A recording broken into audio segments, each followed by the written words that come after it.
Welcome to the podcast that explores mysterious disappearances, bizarre worldly occurrences, strange phenomenon, and basically everything that's weird.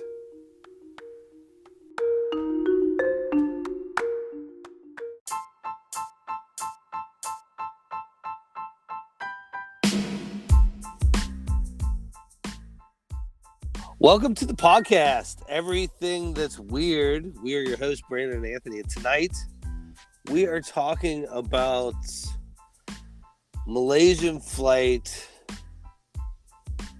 370 that went missing somewhere over the Indian Ocean. At least that's what some people think. Or some people think it made it to Antarctica or Madagascar or Kazakhstan or aliens.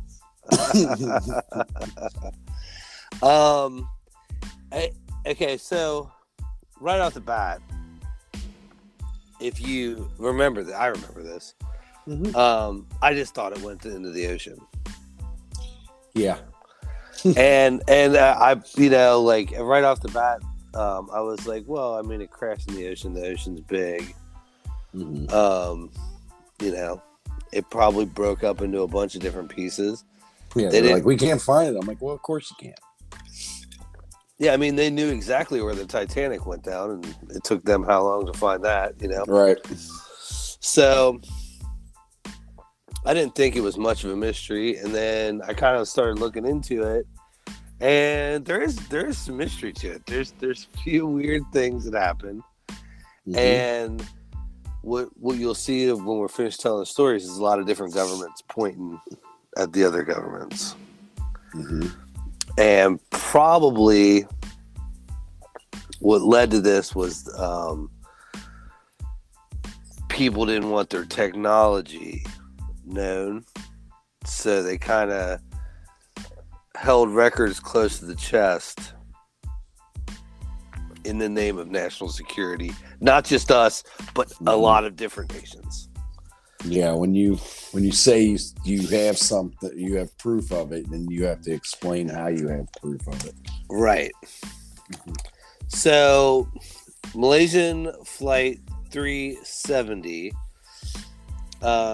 it took off from Kuala Lumpur en route to Beijing, and it had 227 passengers, a crew of 12, and it set course. Now there's no way I can go through, I just don't have enough expertise to go through all the different communications systems that they have. Yeah. Because the very first thing I thought was, how can you just disconnect a transponder and then that's it? But there was like a series. There were a series, and that's kind of how they end up tracking it. But there's a series of communication devices with the ground and the plane where they communicate. Yeah. They call it a handshake. Right. And it'll ask for a login. The whatever system it is will ask for a login. And you'll have to, you come on and you say Malaysian Flight 1370, and you kind of register. And then there's like, beyond all that, there's just, the regular communication where they're in and out of airspaces, and they'll check in with air traffic control. So, it is also important to say they haven't found the black boxes either. No. Okay. But it takes off, and it sets up to take off the correct way, and it's supposed to be going the direction it's going. But then somewhere like an hour into the flight, it just for no reason takes a turn and heads sort of in the opposite direction. Yeah, like it starts heading back to the Malay Peninsula where it took off from. And then it crosses, and when it gets across and back into like over water, over like it's called the sea. I've never even heard of this, Andaman Sea. Mm-hmm. Okay, so I was not familiar with that at all. But then it takes like another turn. It almost makes like an M. Yeah. So it takes like another turn and heads like north, like away from Beijing. So yeah, it's going north, like west.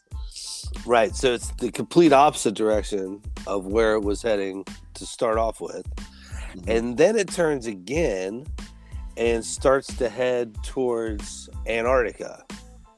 At least that's what they break think. South and across open water. Right. So the last bit of communication was with the Vietnamese air traffic controllers, where they pass them off basically, and they tell them, to switch over to another air traffic control and check in with them. And when they do, the last thing Flight 370 says, the captain says, "All right, good night." Mm-hmm. And that is the last time anybody hears from them. After that, the transponder is off or turned off. Yeah, it was switched off, they said, which makes you, basically, according to civilian radar, once you do that, just a civilian radar, mind you, it makes you like basically invisible. So they tried to establish voice contact with them several times, and they didn't. And this is pretty quick into the flight. So at this point, they'd only been up in the air less than an hour, right? But when they first made their turn, right? The first turn, yeah. So there's a system called ACARS, and it's an acronym, but it's another one of these like data transmitter devices that kind of keeps track of the plane. This is what we were talking about, where it logs on and you kind of give your hey, we're here. But it's got nothing. And then several different people are missing it on their radar, or it shows up and then it misses, and that's kind of like where it's at. It's so after this point, after he says goodnight, nobody really talks to him, the captain, or the first officer. Mm-hmm. So that's kind of it. But there are a myriad of different types of passengers on the plane, and right off the bat, they kind of immediately start going through everybody's, who they are, what they do, and their history and all that. Right, and they come across, there's two people that they're stowaways. They're on fake passports. Mm-hmm. And they kind of go after them right away, but then they realize they're just trying to defect. Yeah. They're just trying to, they use their passports as a way to get out of the country they're from. So that's kind of it. The plane takes off from Kuala Lumpur on its way to Beijing, and makes a series of weird maneuvers and turns. And then after an 8-hour flight, it's believed that they ran out of gas. Mm-hmm. But they don't really even have that. All this information though was pieced together later, because honestly, when they And there was a point where they were just hoping that the plane would arrive at its destination on time. Right. You know, they were sitting there like waiting, and it didn't. When it didn't show up, that's when they were like, okay, there's something wrong. And it was like, that's when they started going back through and they started pinging all this. Like Perth, Australia was pinging the plane too from one of its transmissions. That it does this handshake, they call it, where it sends out a signal, and that signal is accepted by the plane. The plane sends a signal back, and it's just saying that there's a communication link established there. Like, not that communication happened, that just it talked to its communication device and registered it. So they found all that stuff out, like, you know what I mean? So like they were like literally sitting at the airport with their fingers crossed, waiting for the plane to just come out of the sky and land. And since then, there have been a few. I say a few, but like there's really two. There's been two expeditions by a private company. So the Malaysian government paid for their own expedition. But they're searching. I mean, they're searching an area. What they said was, even if they pinpointed it to where they thought, it's the size of the state of Minnesota. Right, and it's super deep right there. Even if they pinpointed exactly where it was, but this one company, this American company, they said that they'll go find it, and the government of Malaysia said, okay, fine, we're not paying for it unless you find it. If you find it, we'll pay for it. Basically. So they kind of set up their own expedition to go out and look for it, but they have been unsuccessful, and they're going to try again. But they haven't done their final. They're going to try one more time, and they haven't done that yet, as of today, in 2022. But as far as anybody knows, anything like that's gone on with this plane, there aren't a whole lot of facts. There's a lot of theories. There's a ton of conspiracy theories, and we'll go over those next. But from what I heard too, that like they did so much data collection searching for it, that they actually had like usable data that they could donate to all these oceanic places that research ocean floor and stuff, because they did so much mapping, right? And that they had viable information, even though it wasn't for their use, you know. So there's a Dateline Australia, and because like you said, it's off. A lot of people believe it's off the coast of Perth. And it might sound weird, they would take off from Malaysia and end up going south towards Antarctica. That is weird. But a lot of them think, after all this data was gathered, that they do have an idea where it is, and they think it's, off the coast of Australia. Yeah, and they, Australia had, I think, 4 passengers on the plane. There was 4 Australian passengers on the plane, so they had a vested interest immediately. Right. So they were the ones doing a lot of the pushing too. So if a lot of the things that happened, a lot of the searches that went on, it was due to Australia's push to find out what happened to their 4 citizens that were on that plane. Because there was a lot of bouncing around with Malaysia and Indonesia and all the different. Vietnam, all these countries that ended up being involved, even China. Because, we just picked up, we were talking about this the other day, we just picked up Singapore as a listener. So that's right there in the Malay Peninsula. Singapore's at the end of it.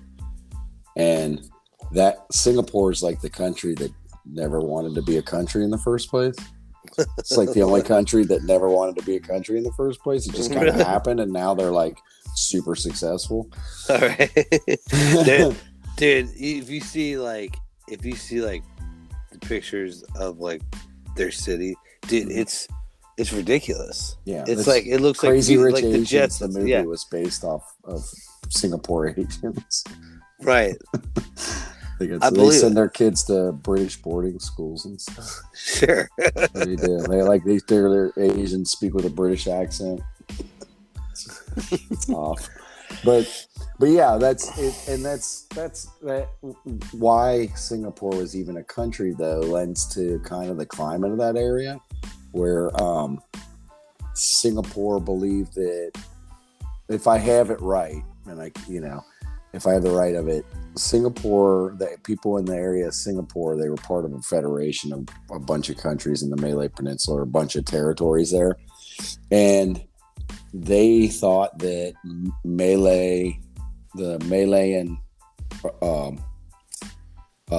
indigenous should have like more rights and better rights and affirmative action over other like Chinese Malays. So there was like a lot of tension there over that, and they actually got kicked out of their federation, became their own country. But that's that tension that was going on in that area throughout its like history. So, all right, well let's go over some of the theories that people have, and then we'll see what we think.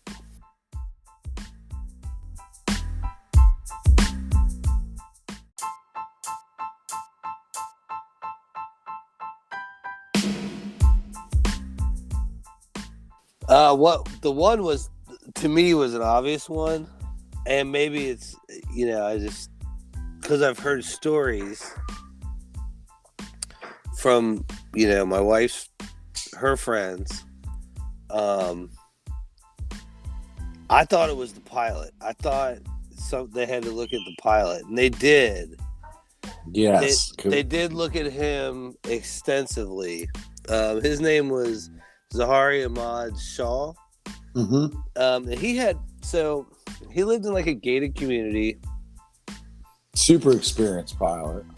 Tons of hours, like 18,000 hours. 18,000 logged hours. And they said he was like super well respected as far as like his judgment calls and like decision making and everything. They said he was super well respected for that. So he had a simulator at his house, and they went over the simulator, and I guess there was not the exact flight pattern, but like some sort of similar flight to what the path that they did. Mm-hmm. In this, when after all the data was gathered and everything, kind of what the theory they came up with, he sort of had, it wasn't the exact flight path, but something similar to that. So the reason a lot of people have sort of pointed to him that this was some kind of murder suicide was that he was in a lot of people called it, they didn't say he was going through a divorce, but they said that he was in like a bad marriage. And him and his wife lived apart. They lived in separate residence. And he had kind of been like on social media. I don't know. He had some political ties, right? Right. But I guess, back to his marriage, they said that he had like slept with some of the flight attendants, and like this was kind of like his part of like his unraveling. But you're right, he did have. Was it his brother-in-law? Yeah, it was like a brother-in-law that was a known political face. I was trying to look, and that guy. Up. So his brother-in-law had gotten in trouble, and he for sodomy. Yes. Yeah. I mean, politicians, right? Yeah. He always got something where something doesn't belong. Some of his contemporaries say that he was battling like a depression. He wasn't happy about his marriage. Then, they said that, he was political, but he wasn't. Like, he had no sort of office. Well, there's a lot of people who are saying that arrest got him very upset. Right. And there's a shirt that he's wearing that says democracy's dead. But they've looked into him a lot. Mm-hmm. And they won't name him as like a person of interest. Because they're saying the theory is that because of this arrest, that he did this in political protest, that he deliberately drove the plane in the wrong direction, turned off all its instruments while they were in flight, and then sailed them out in the middle of nowhere and until they ran out of fuel. Right. And he was doing it as a protest against the arrest of his brother-in-law. So I didn't know this until after we did it, but another sort of conspiracy that's not really a conspiracy, it's more like a blunder of errors, is that every country didn't want to tell the other country information they had based on the heading and the location of where the plane was, because they didn't want other countries to know their capability. Right. So that's a huge problem. Yeah, and that was like one of the things they said when they were digging through, even with those communications with the Vietnamese, like you said, they found just dozens of communication errors on both sides. Like, it seemed like every communication that happened with that flight, there was log and flight errors and all kinds of stuff that was wrong, that they weren't. And it's probably the nature. It's just the nature of geography of where it's at too. Mm-hmm. That's a really not contested. It's not like as bad as like the Middle East, but it's close. Yeah, there's a lot of bad blood there, especially with there. A lot of people don't like Chinese. Right. They don't. I mean, there's a lot of micronations too that, like, they'll a ton of coups. They'll have, one person in power and then another person comes to power. There's a really good Owen Wilson movie, Amanda Pete's in it, and I forget what it's called, but he's like a infrastructure guy. He like brings water to like neighborhoods and stuff. Mm-hmm. And when he's there, there's a coup. And there's the government falls when he's there. Yeah. And dude, it's chaos because they're just killing people like left and right. Mm-hmm. So this is sort of that area of the world. But before we go any farther, we should say that they have found debris. So they know at least that the plane has broken up in some way or another, and it's not like in a hangar intact. Right. Yes, they've definitely found parts of the plane, and they've been found in different locations in different countries. Right. So when we're like what we're talking about when we're talking about how the countries are hiding stuff from each other and they're not talking to each other properly, at least that part's true because they're all reporting different pieces of the plane found. So, and they have like serial numbers on them, and sure, yeah, it's all trackable. And yep. Okay, so one theory is that it was the Russians. Yeah. Which is not unheard of. I mean, they have been known to shoot some planes down. They have. They shot a Malaysian plane down not that long before this happened. Right. And I never did get a reason why the Russians did, but like apparently it had to do with crossing space and misunderstanding and mm-hmm. But they also say that one theory is we shot it down. Yep. As part of like a Malaysian exercise, we accidentally shot it down. Yeah. And covered it up by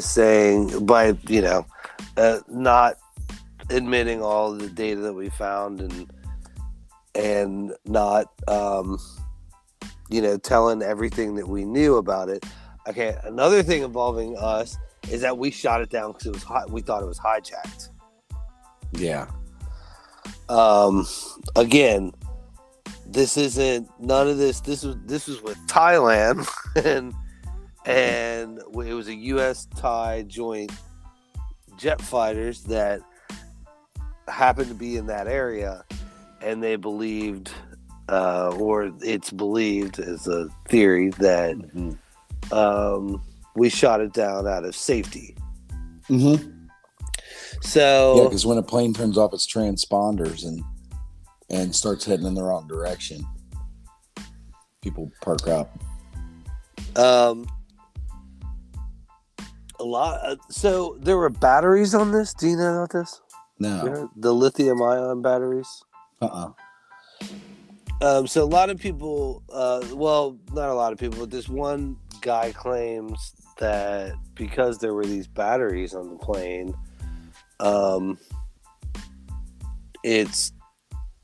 it was shot down because they were special lithium-ion batteries and they were in the cargo. And I don't know what they were used for, but it was like a top secret cargo that had to be shipped, and there wasn't a whole lot of people that knew about it, but they were there, and some people think it was shot down because of that. So one thing about lithium-ion batteries is that if they get punctured or something, they can explode. Like your phone, it's got 2 layers, and if the lithium is punctured and it leaks through, that's why certain cell phones would blow up sometimes back in the day. Yeah. If they were charging when they were under a pillow or something. Right. Or if they snap in a certain way, you can actually get them to explode. Another one was that the plane wasn't good to begin with. And this is a lot. The reason people kind of think this is a conspiracy is that, Malaysian Air doesn't want that out, that the plane needed maintenance and it was human error on behalf of the airline, where they let something slide and didn't take care of it, because every time, and you can see this if you ever fly, just before your flight goes out, if you could see your plane come in and people get off that plane, watch it and you'll see, dude, every time, at least here, yeah, the pilots get out and they walk, even the giant planes, they'll walk the entire thing, and there's a group of mechanics that are doing the same thing, and they'll go check different parts of the plane that you have to check every time. Mm-hmm. And from what I understand, this pilot would have been one of those guys. He is, right. So, and more so, you don't want to take something up in the air that's not airworthy, Mm-hmm. There's even to fly the little Cessnas, you don't just jump in, throw the keys in, fire up the engines and go. You can. In a zombie apocalypse, you do, but you shouldn't. There's a manual that's in the back of the seat pocket or in the glove compartment. There's a spot for it, and it's got a checklist. And the Cessna has a checklist of 25 things that you go over.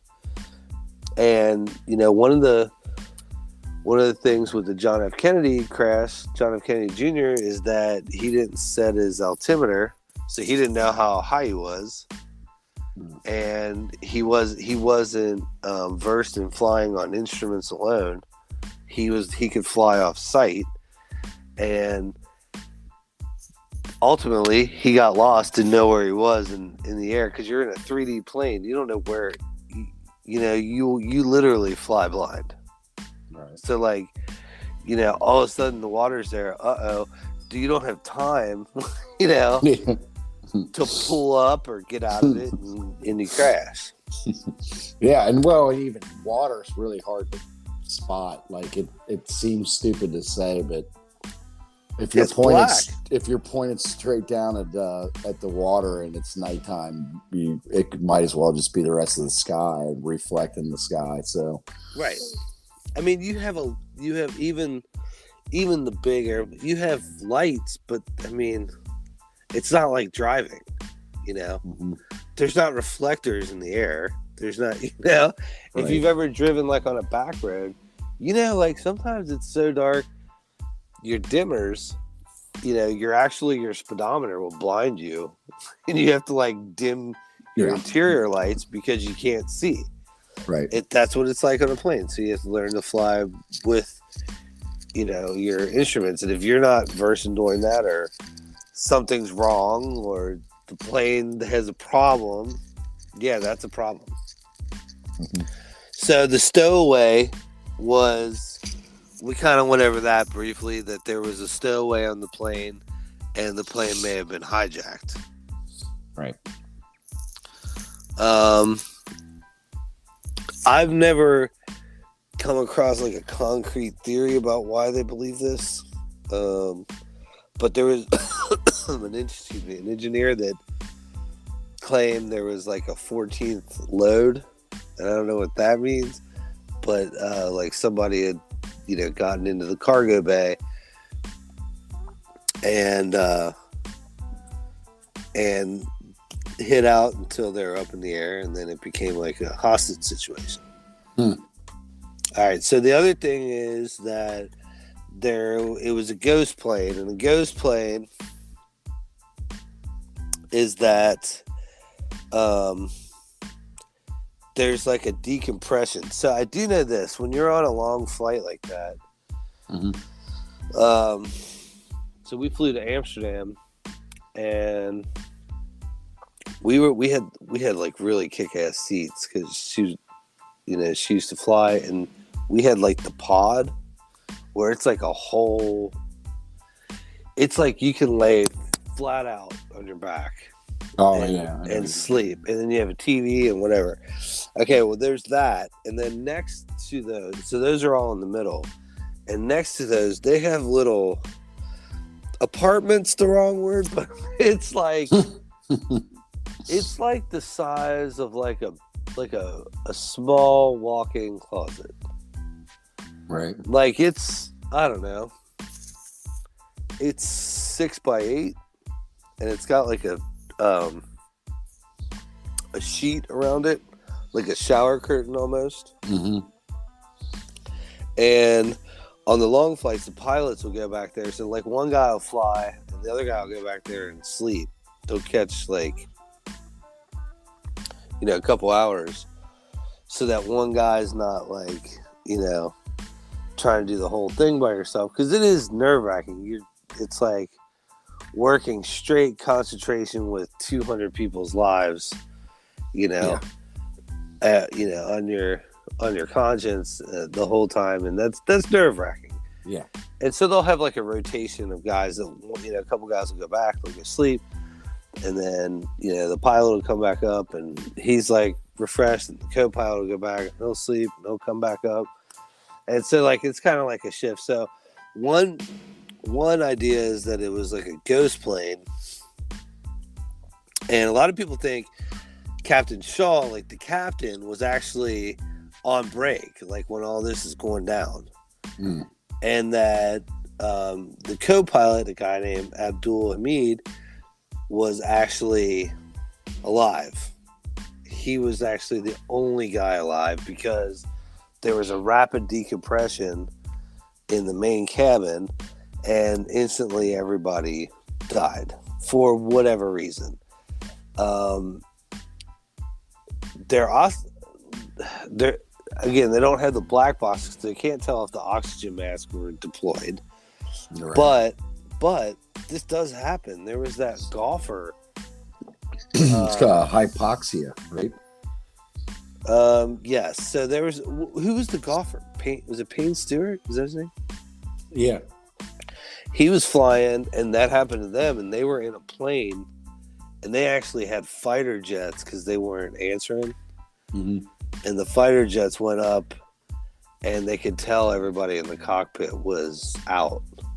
Yeah. And the plane was on autopilot, so they kind of charted where it was going to go down because they contemplated shooting it down, but they kind of calculated where it was going down, and it was in a super rural area with basically no houses, and they let it go down. But yeah, that is something that happens. Mm-hmm.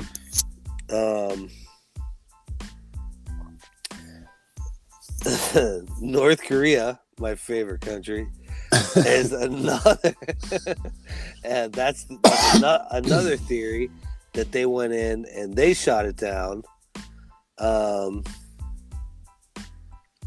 only reason that doesn't really make sense is because it was on its way to Beijing, and the majority of the people on the plane were Chinese. Yeah. Snowden is another thing where he said there were these the Americans that were on the plane were engineers. They all made these semiconductor chips. Mm-hmm. And it had to do with some sort of huge contract, and these guys were like the ones that developed it. The only thing with that one is whenever they have like a group of people that do something super important, don't they usually have a lone survivor situation where they'll keep one of the guys? You know what I mean? Right. Somebody's always going to be in charge. There's always a fallback plan. Yeah, or that one guy will go ahead of the other guys. Like, they're not always flying all together. Right. Of course, some people think it's in the Cambodian jungle because, of course, Google Maps. There's a firm that said that they had located it somehow on Google Maps. And then the final one that I have is that the Prime Minister of Malaysia, his name, and I don't know how to say this, Mahathir Mohamad, he, without really saying it, said the CIA did it. He said, like, planes just don't go disappearing. That's an easy one to do, though, isn't it? You blame the American CIA for everything. Then. But it would be like, you know what, you're probably right. And he kind of pointed to the lack of evidence offered up by the United States. He's like, they have the most sophisticated surveillance in the world. But, like, with all this storage, right, and just for whatever reason, there's no satellite pictures or radio communication. Right. You guys aren't doing anything in that area. Mm-hmm. But he never really elaborated on that or never really said anything about that. So some people think it crashed in Kazakhstan. Yeah, I heard that one a few times with that it was even like in a hangar in Kazakhstan, like they landed it and everything. And this was like they don't know if it's like a prearranged meeting or they were actually on their way there, and it would make sense because it's in that direction. But of course, there's nothing concrete that says that they did land there. But it's not a country that we actually have a relationship like that with. Like Turkmenistan is a little bit better, but I don't know if you know anything about that country. That country's crazy. Mm-hmm.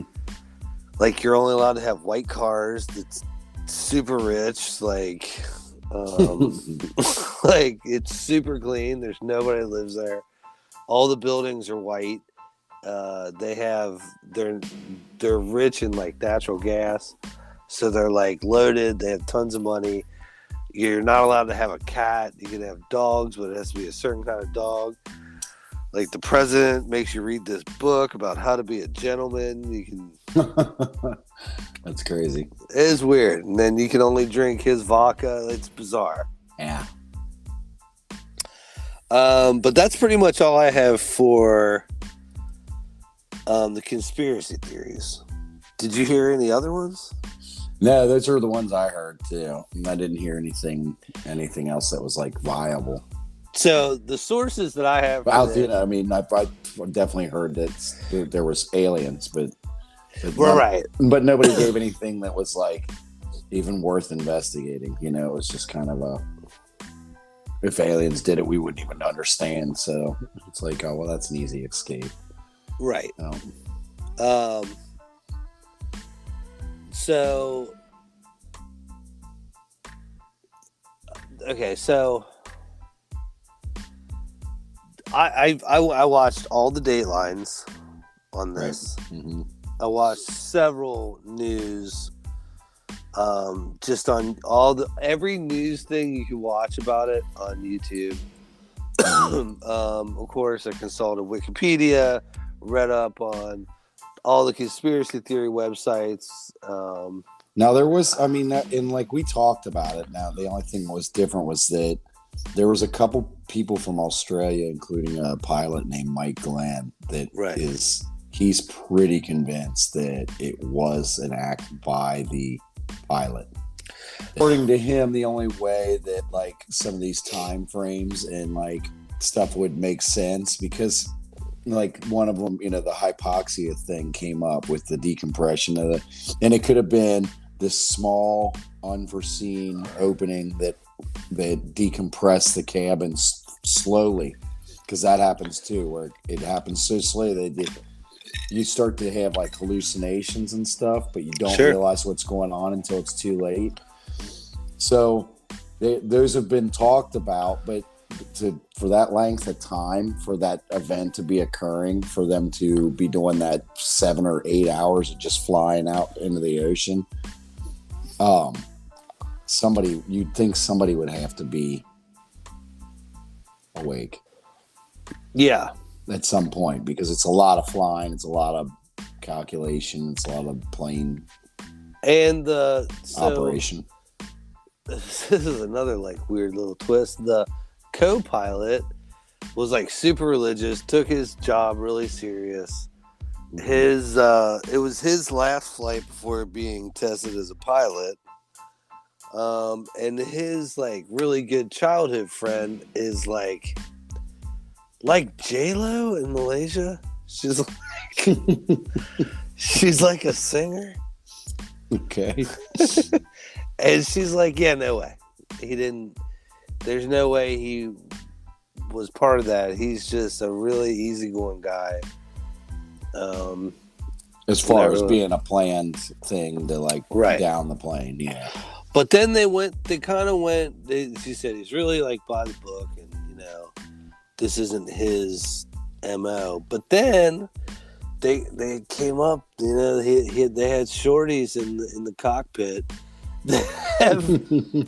They found pictures of like him with girls in the cockpit, where they let him come up and take pictures, like the old days where they'd let which of course is really frowned upon now and would probably get suspended.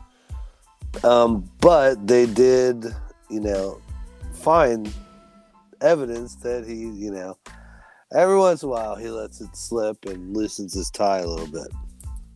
Mm-hmm. All right, let's get into what we think. Okay.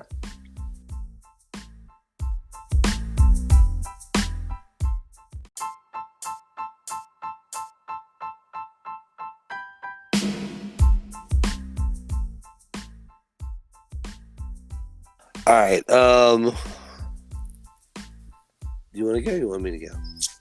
I can go first because, like, I honestly, there's still stuff coming out about this. I mean, like, very recently, new discoveries have been made. So, like, they were doing this thing where they doing ham radio operators. Mm-hmm. They test their signal strengths. So they send out, a message, anybody reading me, and then somebody says yeah, and then they log the distance of where they're at and how far they broadcast. Well, these signals get disrupted when they found out recently that when an airplane flies through that signal broadcast, it disrupts it. It changes the signal, and so they can tell when a plane flew through it. That's interesting. So they picked up the Malaysian Flight. They picked up disruptance, disturbance. They track them, that what they believe was that Malaysian flight going across the ocean, and they believe now that they have more pinpoint accurate measurements. There's guys out there right now. There's a lot of Australians. There's guys out there right now that claim they know exactly where to go. So on the Dateline Australia. Mm-hmm. They interviewed like 5 guys. They're like, I know exactly where it's at. Yeah. They're like, they were too north, or they didn't go. Yeah, far they were enough. saying one guy gave the exact coordinates. Yeah, and that's what he said. He said it's right here. And then when they looked up those exact coordinates, it was just like a slightly out of the search parameter. Yes, I saw that. Okay. So that's really recent. So it's like, but does that explain why it was there? It doesn't, and that's the thing. It's just like but if they can get in there and find the black box and all that stuff, it might, that's probably going to answer a lot of questions. So as I thought at first, I was on the kind of the hypoxia train where the cabin decompressed, and me too, and they started hallucinating, and he was having trouble pinpointing where he was at. But I don't know if that would explain them turning off the transponder. Yeah. So and then to hear how adamant, like, some of these people were about it being the pilot. Yeah, the pilot saying he was doing this as a political act, that it was one of those things where it got real sensitive because of the timing, that they were like, you're only saying that because he's Muslim, and he and none of them kind of disbanded the whole idea of it being because he was Muslim, but they were saying that's what they were kind of going after him for. But they were saying we have plenty of proof that shows that he wasn't happy at all about this thing that was happening, about this sodomy charge, and that he was very, very, very upset about it. But he was a family guy. Just, I don't know. I mean, not that would change anything for somebody that's super dedicated to the cause or whatever, but I don't know. It just doesn't seem right. He had like daughters and a wife, and I don't know. Yeah. I don't know if you just get so upset that you're like, I'm going to throw my life away. And if it was a protest, doesn't it seem like you would want people to know it was a protest, or it's kind of a fucking wasted protest, right? I agree. I agree. You go throw your fit on the ground, slam your fists on the ground and crying, and there's nobody around. You're not doing anything. I totally agree. Like if you're not, and that's part of my problem with it, is that nobody claimed it. Right, and you'd think there would have been a call in at some time when he checked in with people. He would have said something.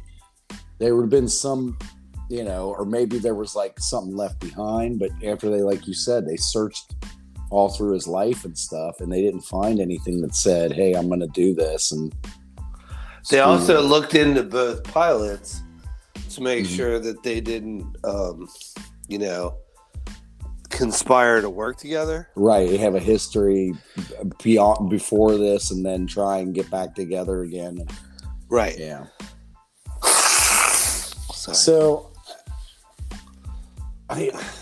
I'm still with the hypoxia thing for right now, until we know more, because the hijacking thing just doesn't seem. Nobody claimed it. Nobody was saying anything. Even when we had the event here in 9/11, you got reports from like people calling in, be like, "We're going to take the plane back," blah blah blah. So you knew why that plane went down. They also had phones on the plane. Yeah. So they don't have that now, but they do have Wi-Fi. Mm-hmm. Sure, you can order it with your plane ticket now. Now, some of the people have said they were able to call their relatives 4 days after, their phones would just ring. Mm-hmm. And some, it's because the carrier said they just use like a ghost ring. Mm-hmm. If a phone's trying to connect. But yeah, I mean, not one person said anything. Yeah, you would think with like an event where they were like wanting to hijack it, or you were making, especially with the statement, like the political statement they were trying to go with, it just seems like you would get more of a, I don't know, I'm doing this, or I did this, or this is why I'm doing this. Mm-hmm. And not, because then otherwise, what the hell good did it do? So, but there's a lot of people that are convinced that that's what's going on, that's what happened, that it was the pilot did this by choice, on purpose. And I can't wrap my head around it yet. Maybe. Yeah. I'll have to watch a little bit more of some of the new stuff that's come out recently, because there's going to be some more search, understand, that are going to pop up here real soon. So I am all for the decompression theory. My only problem with that is that why did it go so far off course? And why did it make so many different maneuvers before it ended up on its? Because I mean, it couldn't have gone in a more opposite direction. Yeah, it did a lot of funky maneuvering right at the beginning until it got over open ocean, and then it was just a straight shot down for a while. And it did. Now, here's the thing that they said, like, and I don't know if this was like, I don't know what this is, but on the ham radio disturbances, at the end of it, they pick up, because if you watch the flight, it's going straight south, and that's when they kind of lose it. Right. And they're saying that it could have been in this area, and that's where the search area went. Well, on that ham radio signal, at the very end, it does this little turnaround hooky loop thing before it stops. It does like a complete like 180 almost, and it looked like it does this real little weird turn at the end. So it did some kind of maneuver at the end also, which is odd. You know what I mean? It might have been like he had just enough air to like realize what was going on and try and make one last ditch effort to save it or something. I don't know. But you'd think you'd turn on your communication. But I guess if, like I said, it's a hypoxia event, it means you're hallucinating and you're seeing you're things out of your mind. Yeah, so you could be like, somebody could be standing next to you going, you got to turn off your transponder, and that person not even be there or even saying that, and you just turn it off because you're hallucinating. So you're going with decompression right now? Yeah, I think it's very much still open for debate, and like I said, there's stuff coming out. I think we're going to get some more information here, not pretty soon. I think there's a few more looks going on, and once they get some people to go in to check these pinpoint accurate spots they're talking about, Because it sounds simple. It's like, well, if you know it's right there, then do it. Well, that still costs a lot of money. You got to get a crew. The water's thousands of feet deep at that point.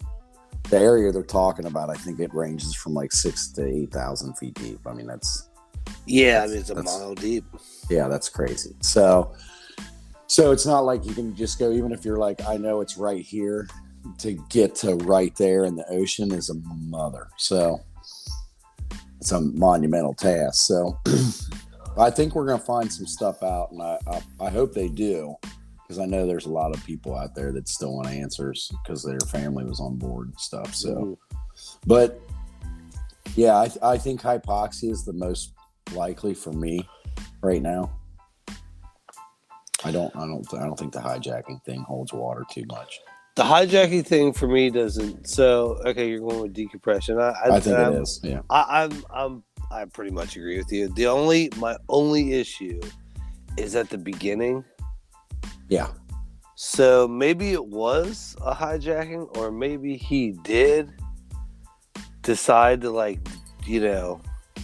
make this a murder-suicide, and before that could be established or he could take credit for it, there was some kind of event that could cause decompression. Like maybe somebody fired a couple rounds off, and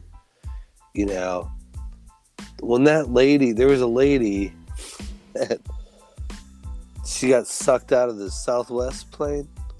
Remember that? They ended up. Are you talking about the world record for living? No, I love that girl. I love that. Crazy. Girl. That is crazy. This lady, they had a faulty window. It broke out during flight on a Southwest flight. She literally got sucked out. Wow. But they caught her and they pulled her in, and they used a bunch of stuff to cover the window, because it will do that. Mm-hmm. It'll take all the air out of the plane. Yeah, you'll all start suffocating. Yeah. And so maybe there was a hijack situation, and that's kind of why they did make the maneuvers at first. And by the time maybe there was a struggle, and maybe they told them that they were heading the way they were supposed to be heading, knowing the whole time they were just heading out into the open ocean. Maybe. Or maybe there was a fight, and they, and it was a ghost plane situation where nobody's behind the wheel and they're just, flying. But yeah, maybe they were. But it had to be something like that, because there's all these funky maneuvers in the beginning, and then it's just cruise control, until it crashes, quote unquote, or is lost. The transponder is the big thing for me, because you wouldn't turn that off. Well, first, I don't think you're. I don't want to say you're not allowed, but right. I don't think you're allowed. Yeah. I don't know all the aviation rules, but especially in that part of the world. I don't know. Yeah, I don't know, but because you're going to be dealing with different governments all the time, because they're all around each other. Right. But it seems like that would be a big, no, because you go invisible. You're invisible, right? And who knows where you're going? Yep. All right, so I think we're probable that it was a rapid decompression of some kind, whether it was brought on by a hijacking or a faulty plane or something happened, and they were just delirious that caused them to kind of go on that flight path. That's kind of where we're at, right? Yeah, I think so. I mean, it's a real erratic flight pattern. It's it makes you think that they weren't in their right mind. Right. Something was going on. Yeah, because if you're doing something, even when you're we were talking, if you're doing a hijacking or something like that, or some political thing, you would think you would have a set plan that would involve a set of directions. And it wouldn't involve you doing all these weird maneuvers where you go north and south and east and west, you know what I mean? And then turn all the way around and then head completely the wrong direction. Right. It's like manic. It's weird. It doesn't make any sense. So it doesn't make any sense to me that you would hijack a plane without a plan. You know what I mean? Yeah, I do. So you would think you'd want to take that plane and put it somewhere that would cause damage, or declare something and say, screw everybody, and just bury it in the water. It doesn't make sense that it would be like a hijacking where you. So if you're listening, go look this up, and you can look at that flight path, and you'll see what we're talking about at the beginning of the flight. That it's real erratic and weird, and it doesn't make a lot of sense. Can't really make heads or tails of it, and that doesn't sound like a calculated hijacking. It doesn't to me. Yeah. Well, it sounds like either it started off that way and then became like a hypoxia event after that. Yeah. Right. Which is possible. That's still possible too. That something happened and then they tried to regain control, thought they were in control, and really they were hallucinating and they weren't going the right way, and maybe they realized it and they tried to fix it, and then the hallucinations kicked back in, and you know what I mean? Yeah. They lost track of what they were doing. It definitely looks erratic, and like that the person that was doing it wasn't in complete control of their senses. All right, so we're probable. Hey, so we should probably give a shout out to our 2 new countries. Yeah. So Qatar, that's how you say it, right? Yeah. Well, I was arguing with a guy I used to work with because he was in the Navy, and he was in there in Qatar, and I heard it as Qatar, but they say Qatar. He did it like he did it like really Qatar. Okay. Yeah, and so they say Qatar. I don't know. They say it with an accent. I say Qatar. So do we have Singapore last time too? I shouted out to Singapore. We didn't. We've recently picked up a Singapore listener and Hungary. Yeah, we love you guys. So we're on YouTube now. Yes, and it's pretty cool. And soon, I don't know when, we should work on a simulcast at some point. Yes. I'm excited to do that. Yeah, me too. We're still working on the technical part of that, but that is something we can do relatively soon. And also stay tuned because we have merch. Merch is coming. Yeah. So you can get your Black Pyramid of Alaska, your Area 52, and your Bob Lazar shirts. Right. All for our website. All for our little weirdos. All right, well, I don't know if we solved it, but I think we came up with a logical conclusion this week. Yeah, I think somebody else solved it, but dude, we'll know about it. All right, well, I'm Anthony. I'm Brandon. And this is Everything That's Weird.